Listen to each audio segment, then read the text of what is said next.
ces filles, les influenceuses du Congo, elles vont se payer un jus à 2000 dans des grands restaurants, vont dans les toilettes faire 300 et quelques photos et c'est après c'est pour finir la connexion des gens. Parce que ça t'éviterait d'être, comme certains l'appellent dans notre pays, rideau endako. Un homme, tu n'as plus de valeur parce que quand il n'y a plus d'allumettes, tu attends que monsieur arrive. Dès que l'enfant a la fièvre, même pour aller t'acheter un paracétamol à la pharmacie, il faut que monsieur vienne. Non, c'est pas ça. C'est comme je vois certaines filles, c'est pas que c'est mauvais, c'est profiter de la vie. Elles vont dans un restaurant, s'assiedent un jus, prennent 280 photos pour poster sur les réseaux sociaux. Et je vous retrouve aujourd'hui dans une nouvelle vidéo. J'espère en tout cas que vous vous portez bien. Aujourd'hui, comme c'est écrit dans le titre, on va parler de la journée internationale de la femme le 8 mars. Nous sommes au mois de mars. Le mois de mars, c'est le mois de la femme, paraît-il. Mais je trouve qu'on exagère quand même un peu beaucoup quand même, surtout en Afrique, surtout dans mon pays. Je ne sais pas dans d'autres pays comment ça se passe, mais n'hésitez pas à le dire en commentaire. Mais chez moi ici, 8 mars, ça veut dire journée de la fête de la femme, journée où les femmes disent bye bye le foyer, bye bye le mari, bye bye les enfants, bye bye le travail. Et les femmes se retrouvent dans des bars, dans des boîtes de nuit, parce que ça prend toute la journée jusqu'à la nuit. Les femmes portent des vêtements en panne où c'est écrit 8 mars. Dans les entreprises, j'étais en entreprise et je peux vous dire que dans les entreprises, on exige que les employeurs puissent nous donner des super wax, quoi. Soit des wax, soit des super wax. Et c'est comme ça. Pour nous, la journée de la femme, c'est qu'on doit nous acheter des pannes, on doit nous envoyer au restaurant et ça s'arrête là. On ne parle pas des droits de la femme, on ne parle pas de l'émancipation de la femme parce que terme égalité, je n'aime pas trop parce que je trouve qu'on confond un peu égalité, émancipation. Vous pouvez me dire ce que vous en pensez dans les commentaires.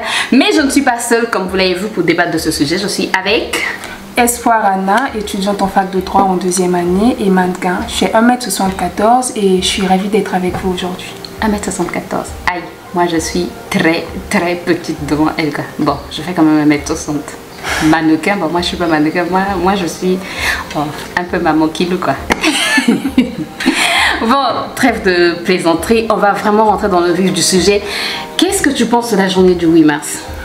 Pour moi, le 8 mars n'est pas une journée simple, n'est pas une journée à prendre à la légère comme dans mon pays, où de nombreuses jeunes femmes ou jeunes filles s'achètent des pannes écrites dessus 8 mars, vont dans des buvettes, fêter. Certaines même qui sont mariées arrivent jusqu'au point de dire à leur partenaire, moi si tu m'achètes pas un panne, si tu m'invites pas, je ferme mes bagages et je m'en vais. C'est pas ça. C'était pas ça le but dès le début. Vraiment. Donc l'origine du 8 mars remonte à une manifestation d'ouvrières d'une usine de textile qui revendiquait les mêmes droits que l'homme, notamment le droit de voter, d'occuper les mêmes postes, d'avoir le même salaire.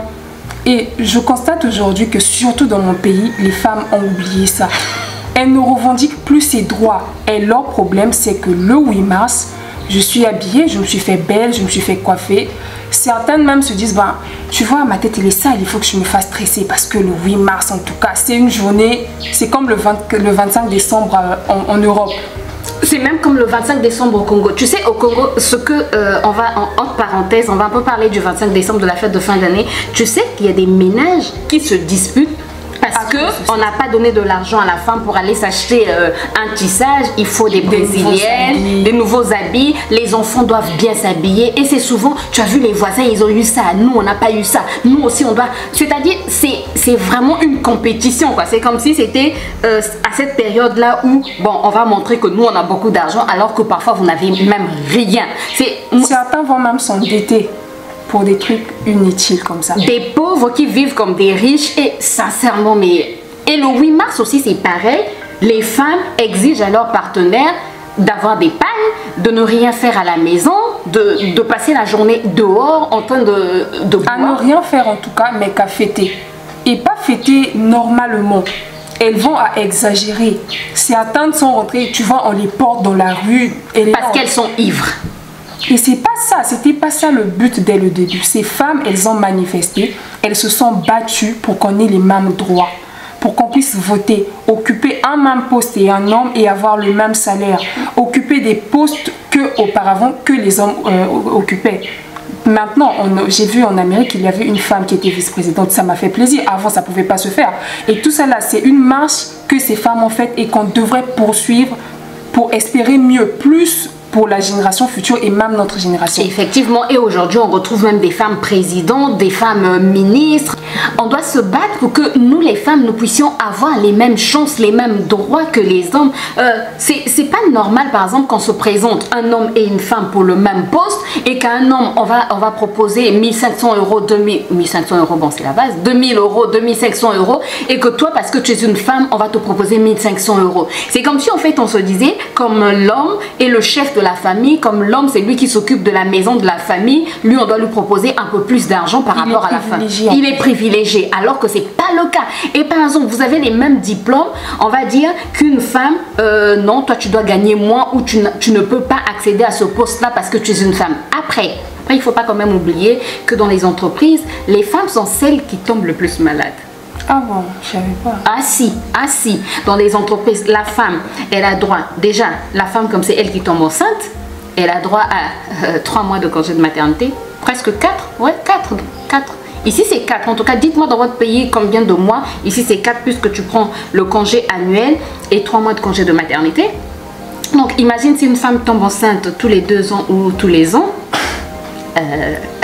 C'est ça un manque à gagner pour l'entreprise parce que il faut pas seulement voir les côtés négatifs, mais il faut pas seulement voir les côtés positifs. Il faut pas seulement voir le tort en fait, le tort de ces employeurs là qui disent qu'ils préfèrent les hommes, parce qu'il y a quand même les femmes tombent plus malades, les femmes sont plus fragiles. En tout cas moi c'est dans toutes les entreprises où je suis passée, c'était les femmes qui restaient le plus à la maison, qui appelaient pour dire je me sens pas bien aujourd'hui. Les femmes avec les menstrues, les règles douloureuses, je sais que ça fait très mal, je souffre des règles douloureuses et je sais que ça fait très mal. Et parfois, tu ne peux pas aller travailler, donc tu restes à la maison. L'homme n'a pas ce genre de soucis. Donc on va se dire que parfois aussi, les femmes exagèrent un peu ou c'est normal. Qu'est-ce que tu en penses? C'est normal parce que c'est dans la nature de la femme. Ouais, c'est normal. On ne l'a pas demandé. C'est comme ça, c'est Dieu qui l'a fait. Tu penses que les hommes ne tombent pas malades? Ou les hommes supportent mieux la douleur peut-être? Non, ils supportent mieux la douleur. Ils sont plus forts. Ils sont plus forts. C'est quand même... Je trouve que je n'excuse pas ces employeurs-là qui préfèrent embaucher les hommes par rapport aux femmes. Je les excuse pas. Je sais que c'est pas normal. Mais d'un autre côté aussi, je pense que les femmes doivent se remettre en question, doivent se dire que c'est pas parce que tu as un petit mal de tête, bon petit entre guillemets parce qu'il peut être grand, c'est pas parce que tu as mal à la tête que tu devrais rester à la maison. C'est-à-dire on ne doit pas en profiter, c'est pas parce que tu es enceinte que à cause des malaises tu vas rester à la maison. Je sais que la grossesse peut être compliquée, bref, mais je dis qu'on doit quand même faire la part des choses, qu'on doit nous-mêmes être conscientes si on veut être plus forte aussi en plus. Voilà, si on veut obtenir, plus motivée. Voilà, être plus motivée. Il y a une femme que j'apprécie bien, Kim Kardashian. Cette femme, en dehors de ses côtés négatifs, tout le monde a des côtés négatifs de toute manière. Mais je l'aime bien. Elle est forte, ouais. Elle aime innover, elle aime créer de nouvelles choses, même quand elle est malade. Il faut qu'elle aille, quand elle a un contrat et qu'elle a dit que je serai là, il faut qu'elle soit là. Mais il y a dans sa famille, il y a sa petite soeur Kendall, dès qu'elle est anxieuse, elle ne veut plus aller travailler. Mais Kim, elle se bat toujours, elle dit je peux pas. Pendant que j'ai signé, elle respecte ses engagements. Ouais, c'est ce genre de motivation que les femmes devraient avoir. Donc c'est pas parce que tu as un mal de tête que tu vas te dire bah, aujourd'hui je me lève pas tôt, je vais pas au boulot. Non, c'est pas ça. Quand tu as signé un contrat, il faut vraiment l'exécuter jusqu'au bout. Et ne pas te dire que juste à cause d'un mal de tête, à cause d'un embouteillage, ben, je ne vais pas y aller. Non, c'est pas ça. C'est tout ça là aussi l'égalité entre l'homme et la femme.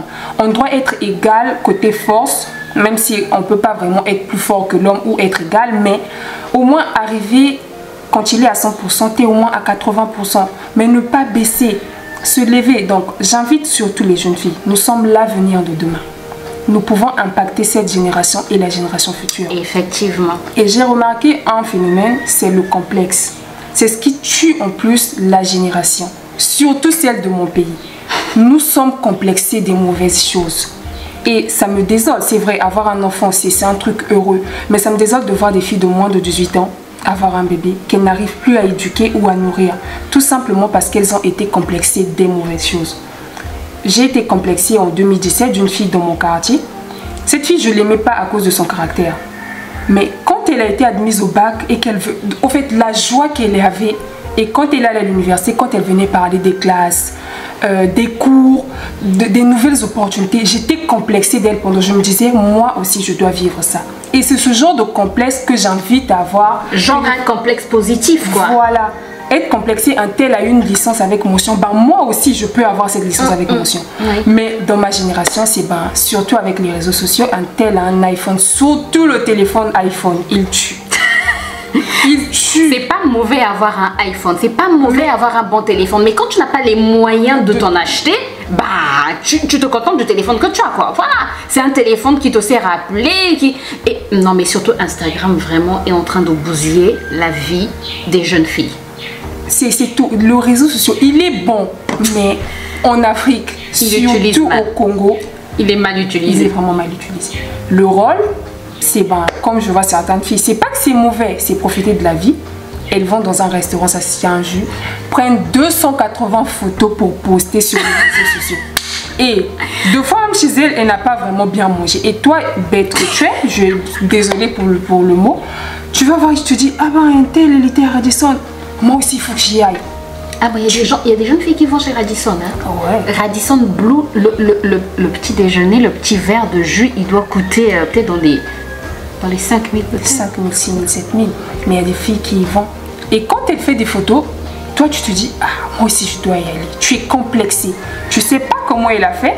Et toi, tu vas aller faire des choses ignobles qui ne sont pas nobles. Pour toi aussi, aller te faire des photos au Radisson.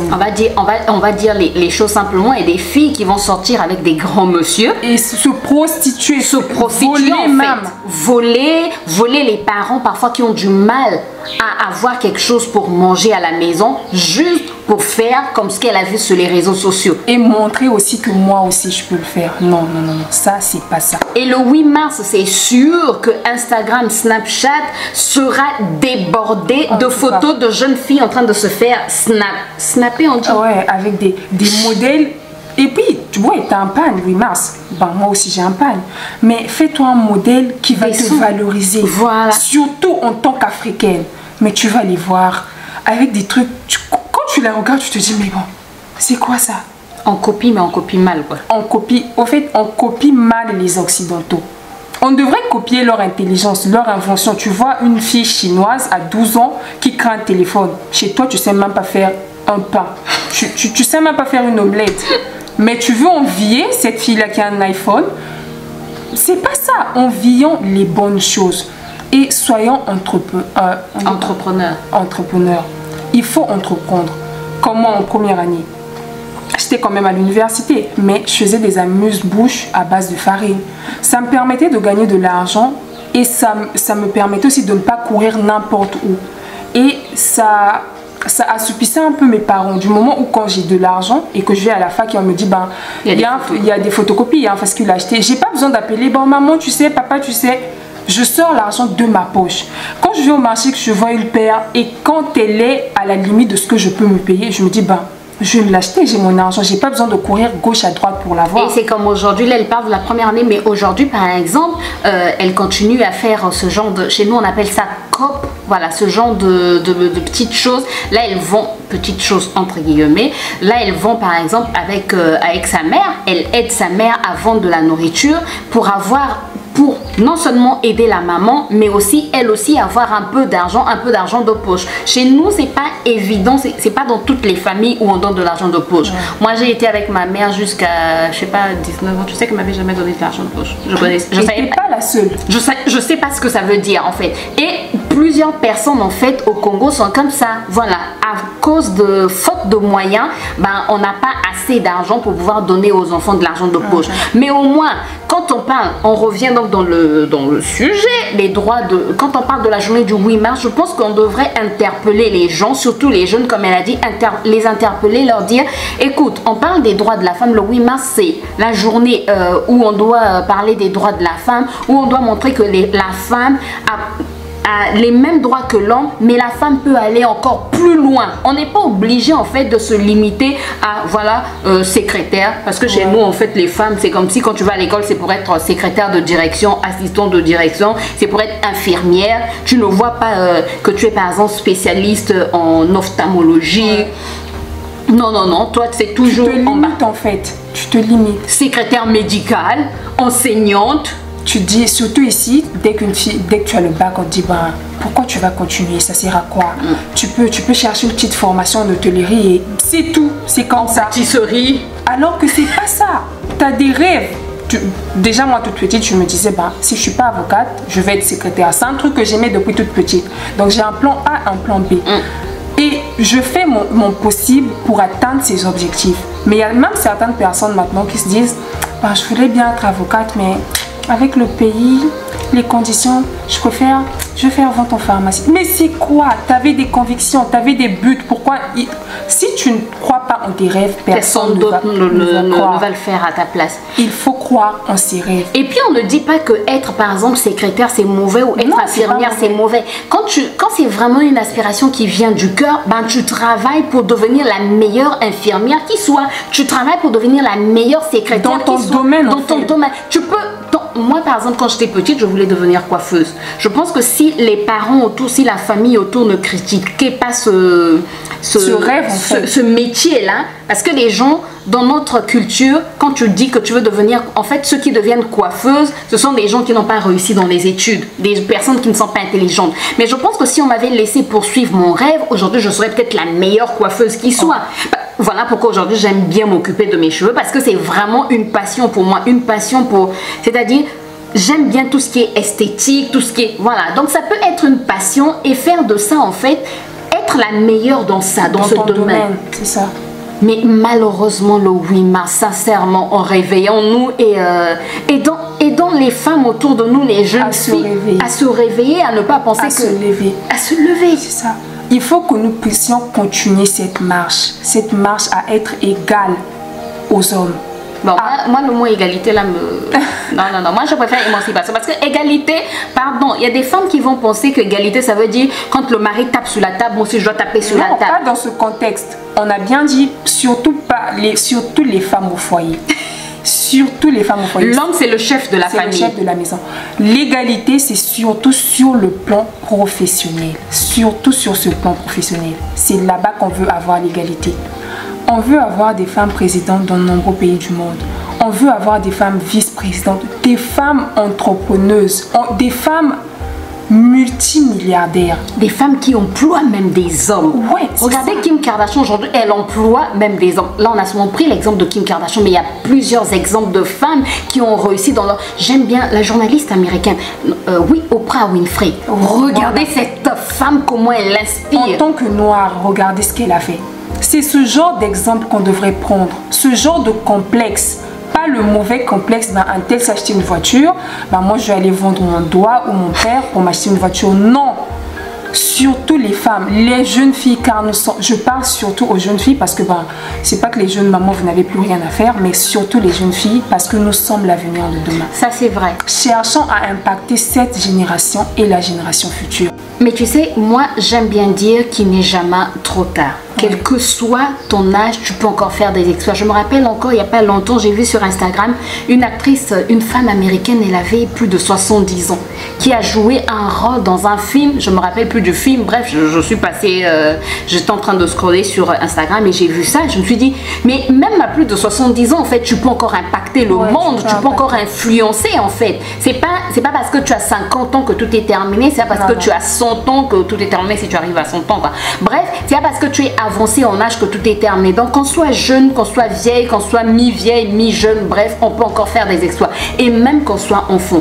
Si tu sais que si on prenait la peine d'inculquer cette logique-là aux enfants dès qu'ils sont tout petits, ben je pense que ça va changer, la mentalité. J'écoutais, hier je discutais avec Ruben, pour ceux qui ne connaissent pas, c'est mon fils, je discutais avec lui et ça m'a choqué ce qu'il m'a dit, j'étais obligée de rectifier. Tu sais, il me dit, maman, moi, papa sait conduire. Je dis, ah oui, c'est bien, mais moi aussi, je sais conduire, j'ai un permis. Il me dit, non, tu n'as pas de permis. J'ai dit, si, j'ai un permis. Il me dit, tu es une dame, tu n'as pas de permis.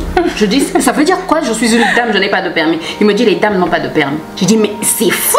C'est faux. J'ai un permis. Il a déjà cette logique dès le bas âge. Dès le bas Alors âge. c'est une logique qu'on devrait effacer. Et je suis obligée en fait de travailler dessus pour qu'ils s'enlèvent cette idée-là de la tête. Vous voyez, donc, dès le bas âge, on doit commencer à inculquer les bonnes choses aux enfants, les bonnes intentions, les bonnes motivations pour que les filles puissent savoir qu'elles ne sont pas entre griffes inférieures aux hommes, c'est-à-dire sur le plan professionnel, sur le plan... dans la société, elles ne sont pas inférieures aux hommes. Même dans le foyer, tu n'es pas inférieur, tu es une aide. Ouais. Tu es une aide de ton mari, donc tu n'es pas inférieur. On doit montrer aux filles qu'elles ont les mêmes chances que les hommes. Elles doivent se battre pour ce qu'elles veulent. Voilà, on doit se battre en tant que femme pour ce qu'on veut. On ne doit pas toujours... Et pour se faire respecter. Et pour se faire respecter. Quand tu es une femme entrepreneuse, quand tu es une femme qui te bat, qui travaille, tu vois, le respect n'est pas le même. Ça t'éviterait d'être, comme certains l'appellent dans notre pays, rideau ndako. Un homme, tu n'as plus de valeur parce que quand il n'y a plus d'allumettes, tu attends que monsieur arrive. Dès que l'enfant a la fièvre, même pour aller t'acheter un paracétamol à la pharmacie, il faut que monsieur vienne. Non, c'est pas ça. C'est pas seulement aller travailler dans un bureau et c'est pas seulement commencer directement dans des grandes choses. Tu peux commencer avec un petit commerce et aller petit à petit pour aboutir à des choses énormes. C'est ça en fait. Je veux que les femmes se réveillent.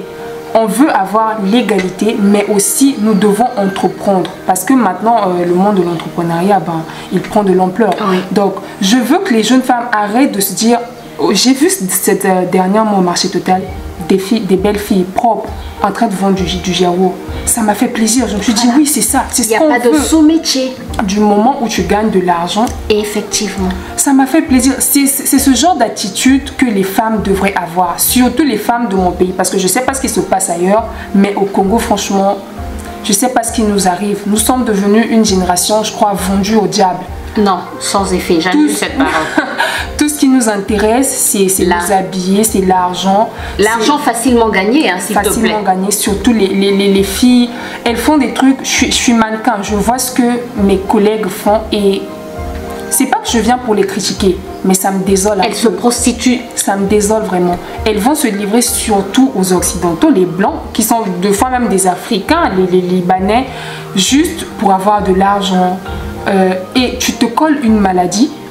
Et elle ne se protège même pas. Parfois, il n'y a pas que ça.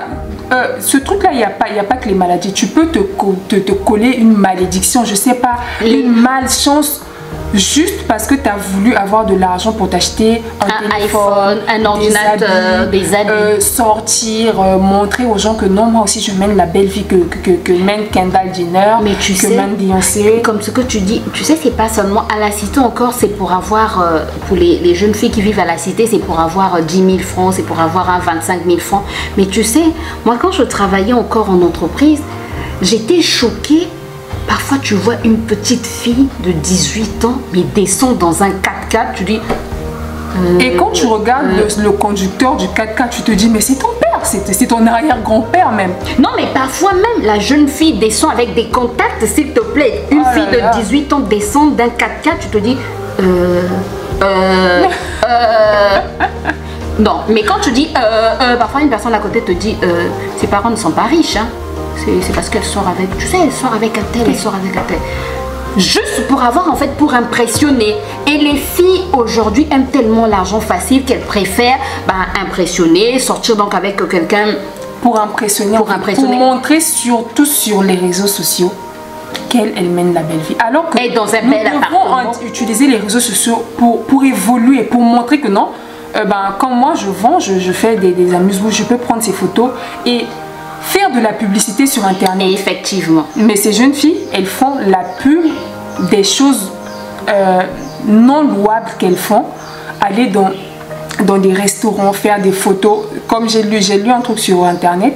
Ces filles, les influenceuses du Congo, elles vont se payer un jus à 2000 dans des grands restaurants, vont dans les toilettes faire 300 et quelques photos et après c'est pour finir la connexion des gens. Parce que tu es obligé de regarder, je sais pas pourquoi, mais les yeux, elles disent... descends plus bas, regarde toutes les photos et après tu épuises ta connexion pour des trucs futiles. Non mais on doit aussi arrêter quand même. Moi tu sais ce que j'ai fait maintenant, puisque Instagram bouffe beaucoup quand même de volume internet. Moi Instagram, je me suis dit dans la journée maintenant je vais arrêter d'aller sur Instagram tout le temps. Parce que comme tu dis, on est tellement attiré Instagram, dès que tu vois une photo, après c'est comme si tu étais attiré. Tu es envoûté en fait, tu veux tout finir, tu veux tout regarder. Et cette connexion, j'aurais préféré que tu la finisses, tu l'épuises à chercher des choses qui vont t'instruire. Par exemple, pour toi qui fais des amuse-gueules, regarder par exemple des recettes, voilà. Et tout. Pour les filles qui vont à l'école, tu peux te chercher. Genre, moi j'ai mon frère, je suis très nulle en maths. À chaque fois qu'il vient un devoir, Yaya, tu vois, je comprends pas. Je lui dis, attends, je réfléchis. Et pendant que je dis que je réfléchis, c'est mon téléphone qui réfléchit à ma place. Je vais sur Google et j'essaie de chercher des formules, des trucs à lui montrer. C'est ça. Et toi, tu finis ta connexion à regarder des trucs bêtes qui vont te faire complexer pour aller faire des trucs bêtes en plus. C'est pas ça. C'est ça le 8 mars chez nous. Donc, femmes, lèvons-nous. Lèvons-nous vraiment pour des choses bonnes. Pour être égal aux hommes, bon, pas égal, mais pour l'émancipation, l'égalité pour revendiquer nos droits. Nos droits. Voilà. Être pareil, bon, pas égal, pas pareil, mais avoir ces droits que les hommes ont. Avoir les mêmes, parce que, bon, regardez ces femmes, elles se sont battues, elles ont manifesté pour qu'on ait le droit de voter, mais certaines femmes dans le monde, surtout au Congo, ne votent pas. Vous voyez? Moi, je vote pas. Que ça, c'est... Je vote pas. Non mais attends, moi il y a une raison, hein. Je me suis fait enrôler, je n'ai jamais reçu ma carte d'électeur, d'électrice, bref. C'est ça, ces femmes-là, elles ont marché, elles ont manifesté pour qu'on ait le droit de voter et qu'à la fin, les femmes ne vont pas voter. Non mais c'est pas de ma faute, hein. Là c'est pas de ma faute. En tout cas, c'est pas de ma faute. Moi, bon, après, parfois, tu te dis voter, mais voter, bon, c'est tellement compliqué. Je sais qu'il faut voter, mais dans les pays africains, on va pas parler de politique. Hein. Non, mais même dans les pays européens, c'est affaire de voter. On est 8 mars, on n'est pas politique. Ton mot de la fin, donc, aux femmes qui nous suivent aujourd'hui. Donc, mon mot de la fin est que j'invite les femmes à entreprendre, à se réveiller. Le 8 mars, je sais même pas si c'est une fête. Mais c'est pas comme ça. C'est pas ce que vous faites. C'est la journée internationale des droits de la femme. C'est pour nos droits. C'est pour revendiquer nos droits. Et pas pour s'habiller en panne 8 mars et aller dormir dans la rue. Non, c'est pas ça. Faire dépenser à vos maris de l'argent inutilement. Cet argent aurait peut-être servi à payer la scolarité de vos enfants. À, je sais pas, acheter un sac de farine pour faire une provision. Mais tu préfères prendre cet argent, t'acheter un pain, te faire belle pour une seule journée. Et parfois, tu sais même pas ce que ça veut dire. Hein. Tu sais même pas. Donc, elle se dit juste, bah, le 8 mars, c'est la fête des femmes. C'est tout. Quand tu lui demandes en profondeur, elle te dit, non, je sais pas. Mais tu fêtes quand même un truc, tu sais pas.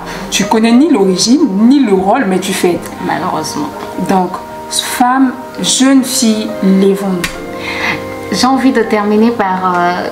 moi, quand j'étais en entreprise, je sais pas si je l'ai dit, mais je me battais. J'étais parmi les femmes qui se battaient pour avoir un super wax le 8 mars, pour avoir une journée fériée le 8 mars, pour aller au restaurant le 8 mars. Et au fur et à mesure qu'on avance dans le temps, au fur et à mesure qu'on grandit, normalement on grandit en sagesse aussi, on se dit que c'est pas ça la journée internationale du 8 mars. Le 8 mars, c'est pour revendiquer nos droits, comme elle a dit. C'est pour aussi...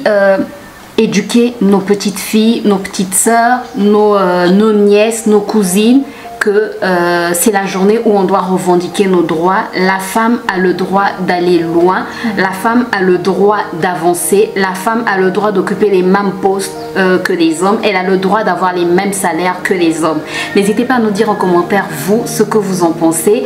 Et j'espère en tout cas que la vidéo vous a plu. Si c'est le cas, n'hésitez pas à liker, à vous abonner si ce n'est pas encore fait et à cliquer sur la cloche pour plus de vidéos. Instant publicité terminé. On vous dit à très bientôt. Portez-vous bien et bonne journée quand même du 8 mars. Merci. Bye bye.